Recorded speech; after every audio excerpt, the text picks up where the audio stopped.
"You have met him," she said, smiling. Actually smiling. I put my fork down, stared at her across our kitchen table, the same table where we had eaten dinner, maybe 1,000 times over the past 2 years living together. Sabrina had just told me she was leaving. Not for space. Not for a break. Leaving for someone else. Someone who made her feel awake in a way I apparently never did. I am 33, project manager for a commercial construction firm in King of Prussia. I have been with Sabrina for almost 4 years, lived together for 2. I thought we were solid. Not perfect, but solid. Looking back, the distance started about 5 months ago. She changed her phone password, said it was because of some data breach at work. Started coming home later bridal season, she said. She works as a stylist at a luxury bridal boutique in Center City, so I believed her. Wedding season is brutal in that industry. She stopped reaching for me at night, stopped asking about my day, started dressing different, better, I guess. Like she was performing for someone. I noticed. I didn't say anything. I hate confrontation, always have. I figured it was stress. Figured we would ride it out 3 nights ago. She sat me down Tuesday evening. I got home around 6:30. She was already there, which was unusual.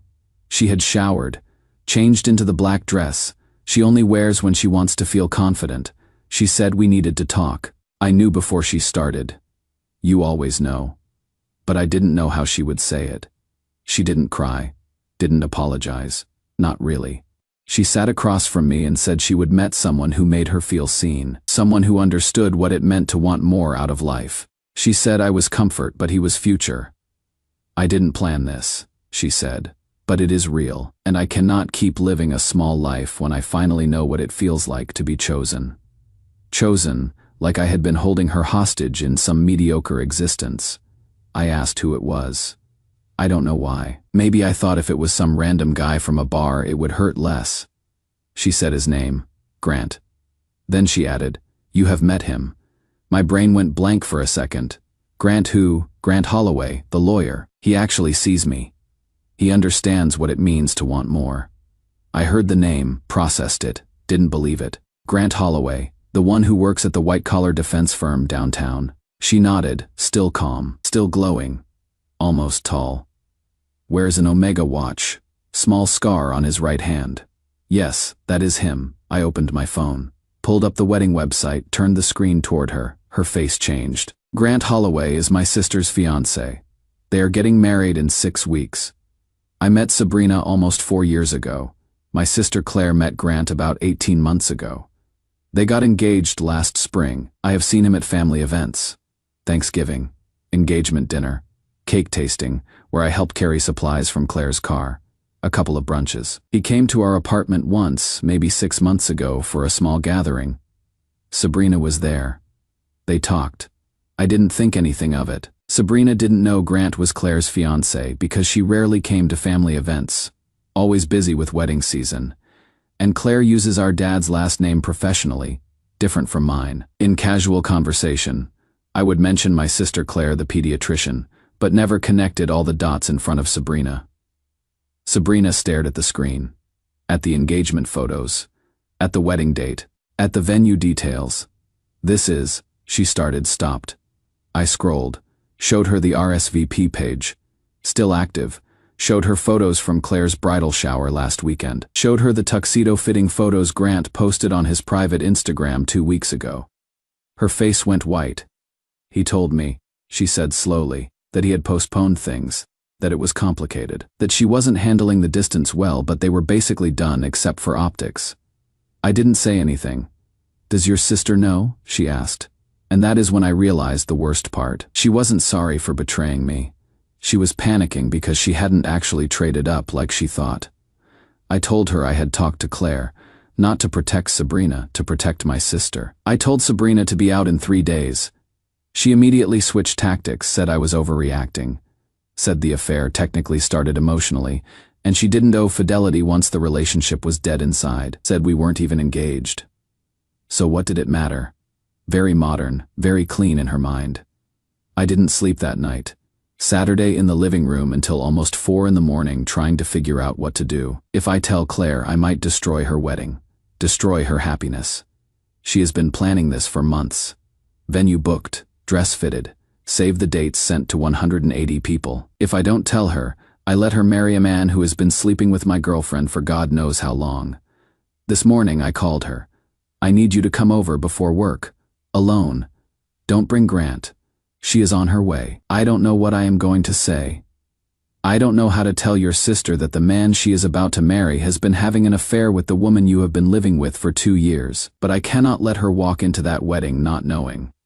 Update 1. It has been 8 days. To everyone who said get a lawyer first. Document everything. Don't let Sabrina control the narrative. You were right, all of it. Here is what happened. Claire came over at 6:30 that morning, still in scrubs under her coat. She had an early shift at the hospital in Bryn Mawr. I had never heard my own voice sound that flat. I told her everything. She didn't cry, didn't yell, just went very still. She asked to see my phone. I showed her the text exchange where Sabrina talked about finally choosing herself, showed her the call log, Sabrina and Grant. Dozens of calls over 4 months, late nights, weekends when Sabrina said she was at vendor events. I showed her a photo Sabrina posted to her private Instagram story 2 months ago. Reflection in a car window. You could see half of Grant's face in the glass. I hadn't noticed it at the time. Claire stared at the screen for a long time. Then she asked the question that broke me. How long have I been standing next to a lie? She didn't cry in front of me. Just took off her engagement ring, put it in her coat pocket, said she needed to think. She left around 7:15, told me not to tell Mom and Dad yet, said she would handle Grant herself. I thought she had canceled the wedding that day. She didn't. Claire is careful, methodical. She is a pediatrician. She doesn't make decisions based on one data point. She wanted to hear his side, even though she already knew. She met him that night at her townhouse in Ardmore. Didn't tell him I had told her, just said she had some questions about their relationship. I wasn't there. She didn't want me there, said this was something she needed to do alone. I don't know everything they said, but I know Grant didn't deny it completely. He called it a lapse, said he had been planning to end it before the wedding, said Sabrina became attached and unstable. Said he still loved Claire, framed it like a mistake during a stressful time. Classic lawyer, admit the minimum, control the framing. Never say anything definitive. Claire asked him one direct question. Did you sleep with her after my bridal shower? He didn't answer right away. That was the answer. Meanwhile, Sabrina started texting me, asking how Claire reacted, saying she had been manipulated too, saying Grant lied to both of us, suggesting maybe we could get through this together because the real villain is him. She still hadn't moved out. She had been sleeping in the guest room, leaving her things exactly where they were, acting like we were just on pause. She told mutual friends I was processing some complicated news and needed space. She was rewriting it in real time. Then Jenna called. Sabrina's best friend, makeup artist. Jenna asked why I was using family power to push Sabrina out after she had opened up about being manipulated by an older man. That is when I realized Sabrina had started a new version of the story, one where she wasn't the cheater. She was the vulnerable woman seduced by a powerful lawyer, then punished by the Mercer family for being honest about her feelings. She had left out the part where the powerful lawyer was engaged to my sister. I told Jenna the truth. The whole truth. She went quiet. Then she apologized, said Sabrina had only told her pieces. Claire didn't tell our parents right away. She wanted to cancel the wedding quietly first, contain the damage before it became town gossip. Very mainline, very controlled. She called vendors, put holds on payments, contacted a lawyer who didn't run in Grant's professional circle, changed the garage code at her townhouse, had the alarm system reset. She still hadn't made it public. Grant started to realize he was losing control of the situation. 4 days ago, he showed up at my job site, not at my apartment. Smarter that way, public professional, harder for me to lose my temper. He didn't offer money. He negotiated. Claire is emotional right now. You know how close we are to the wedding. If this blows up publicly, it will hurt her more than me. Let me handle Sabrina. Don't turn one bad decision into a public disaster for your sister. And here is the thing. Part of what he said was true. If this became public, Claire would suffer. She had already paid for most of the wedding. Her name was on everything. Her colleagues knew. Her patients' families knew. The church knew. I almost listened to him. Then I remembered his face in that car window, the bridal shower timing, the way Sabrina glowed when she said his name. I told him to leave. That same night, Sabrina figured out Claire had canceled dress fittings. Saw that Claire unfollowed Grant on Instagram. She panicked. She sent Claire an email. Long, single-spaced part apology, part self-defense. She wrote about loneliness, about feeling invisible in our relationship, about Grant making her feel chosen for the first time in years. She said she didn't know how real things still were between Grant and Claire. Then she pivoted. Said maybe if I had been more emotionally available, none of this would have happened. Even in her apology, she found a way to spread the blame. But the worst part came 2 days ago. Claire told me she had gone back through her calendar, cross-referenced dates. Sabrina works at the bridal boutique where Claire bought her after-party dress. Sabrina personally helped her during one of the fittings, gave her advice, told her she looked timeless, said Grant was going to lose his mind when he saw her. This wasn't just an affair. Sabrina had been inside the wedding, inside the fantasy, helping Claire prepare to marry the man Sabrina was sleeping with. That is when Claire finally cried. Not because of the betrayal, because of how completely she had been erased, turned into set dressing in someone else's love story. Last night, Claire told Mom and Dad small dinner. Just the 4 of us. Claire's the one who explained. Mom didn't ask who started it, she asked. Who else already knows? Dad got angry at Grant, obviously, but also at me. He said he remembered a dinner a few months ago where Grant and Sabrina seemed too comfortable with each other. He asked why I didn't see it then. I didn't have an answer. The wedding planner knows now. The venue staff knows something's wrong. Grant missed a charity function where he and Claire were expected to appear together. Philadelphia legal circles are smaller than people think. Jenna stopped returning Sabrina's calls. Other people started asking questions. Yesterday, Sabrina sent a package to Claire's house.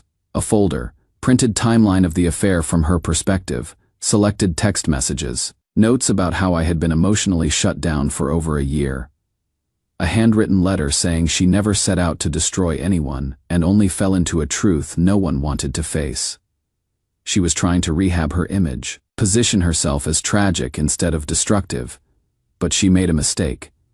In the folder, there was a parking garage receipt, time-stamped. It proved one of her meetings with Grant happened while she was texting me that she was taking care of her mom's migraine.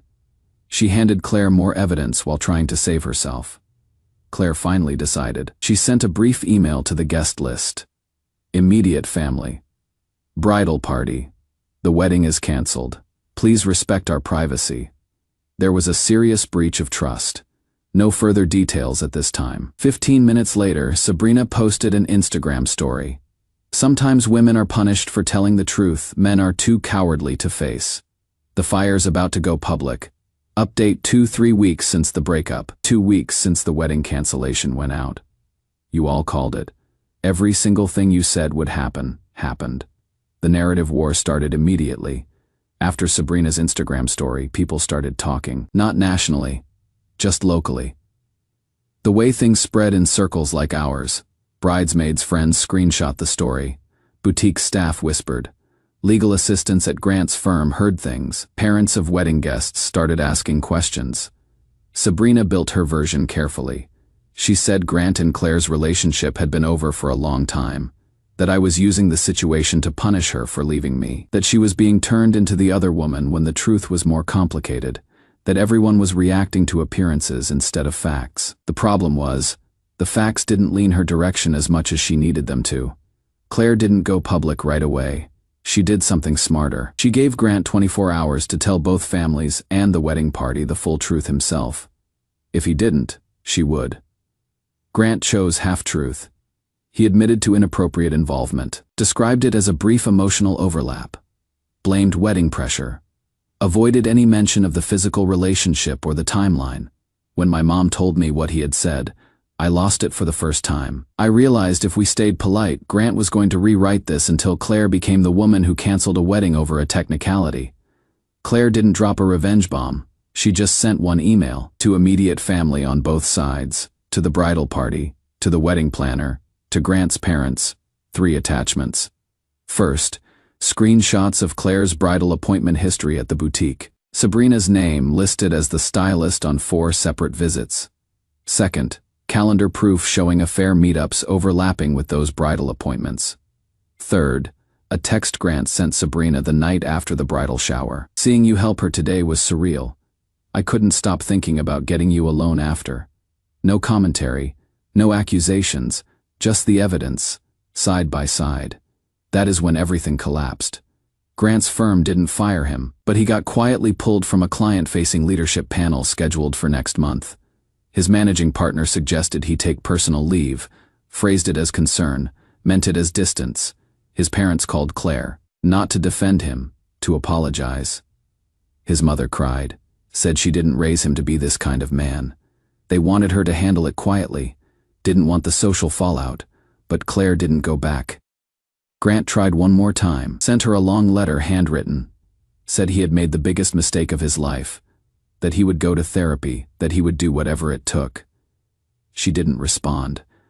The boutique didn't fire Sabrina. Technically, an affair doesn't violate company policy, but two brides requested different stylists. After the story got around the bridal scene, her manager moved her off high-profile appointments for a while. Jenna cut contact completely. Other friends got quiet. Sabrina had to move out of our apartment for real this time. She is in a sublet studio in South Philly now. Small, cheaper than she wanted. She is not homeless. She is still working, but the life she thought she was upgrading to disappeared. Claire lost a lot of money on the wedding. Deposits she will never get back. She has been going to work exhausted, answering polite, poisonous questions from colleagues and church people who want details but phrase it as concern. Some nights she stays at mom's house because she cannot stand being in the townhouse she decorated for a marriage that never happened. But she kept one thing, the ability to see the truth before she signed her life over to it. Last week, she sold her wedding dress. Hadn't worn it. Didn't want to keep it like some monument to grief. She used the money to put a deposit down on a trip to Maine with mom later this summer. Small, real forward.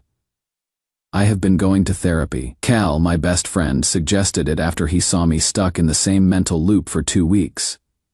I realized I had spent years minimizing what I needed to keep everything smooth. I thought being calm meant being silent. I was wrong. I changed the apartment layout, got rid of furniture that reminded me of her, canceled the condo research I had been doing quietly. I had been planning to propose sometime next year, had a savings account started. That account's closed now. 4 days ago, Sabrina sent me one last email. She didn't ask to get back together, but she wrote a long message about not knowing when her life went off track, about me never really seeing her, about maybe destroying the best thing she ever had. Then, at the end, she wrote, "None of this would have happened if people had been honest sooner." Still hedging, still spreading blame. Even in her apology, I didn't reply. Yesterday, I met Claire for breakfast, Sunday morning, small diner near Ardmore. We both looked tired, she said. I keep thinking the worst part was losing the wedding, but it wasn't. It was realizing how many people can stand next to you smiling and still not be with you at all. I told her, at least now you know. Before the vows, she smiled, barely. Yeah, that is the part I am supposed to be grateful for. We sat there for a while. Didn't say much. Didn't need to. We didn't win. We just got out before we got buried. Final update: 2 months since I found out. 6 weeks since the wedding was supposed to happen. This is the last update. Not because there is a clean ending, because there is nothing left to say that matters. The story got out wider than we wanted. Not viral, just persistent. The kind of thing that moves through professional networks and social circles quietly until everyone knows, but no one talks about it directly. Grant's still at his firm. He didn't get fired, but his path to partner got a lot longer. His reputation has a crack in it that will not heal. People look at him differently now. He will carry this forever, even if no one says it out loud. His parents tried to smooth things over, offered to mediate, suggested counseling for everyone involved. Claire declined, politely, firmly. Sabrina's still working at the boutique. She kept her job, but her role changed. Fewer clients. Less visibility. She moved again last month. Smaller place. Further from Center City. She posted something on Instagram 2 weeks ago. A quote about growth and resilience and learning to forgive yourself. Comments were supportive. People who didn't know the full story. She is rebuilding her narrative. Slower this time, quieter. Jenna reached out to me once, asked how I was doing. Said she felt stupid for not seeing it earlier. I told her Sabrina's good at controlling what people see. We haven't talked since. Claire's doing better. Not great. Better. She took that trip to Maine with Mom. Came back lighter somehow. She has been going to therapy too, working through the part where she blames herself for not seeing the signs. Her townhouse sold last week.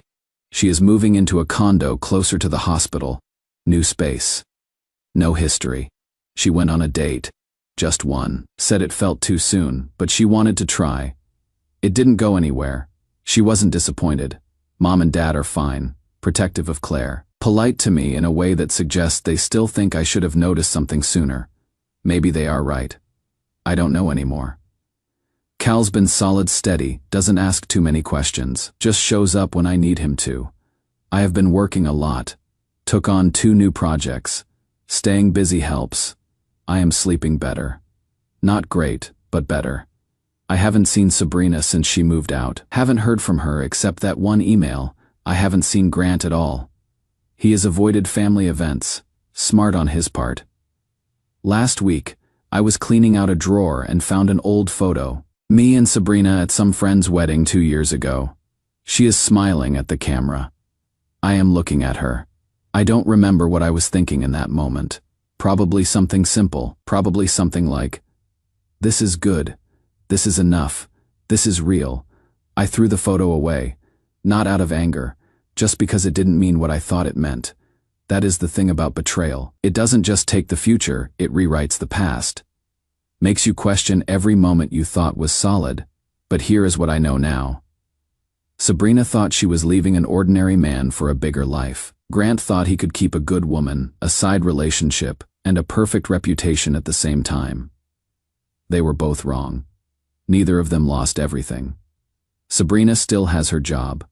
Grant still has his career. They are both still moving through the world, but they lost the parts of their lives that only worked as long as other people kept believing them. Claire and I didn't win anything. We just stopped losing. We are not whole yet. Maybe we will not be for a long time, but we are standing, and we are standing on the truth. That is enough for now. Thanks for listening. Reddit, for the advice, for the reality checks, for reminding me that staying quiet isn't the same as staying strong. I am done here. Time to close this chapter. Take care of yourselves.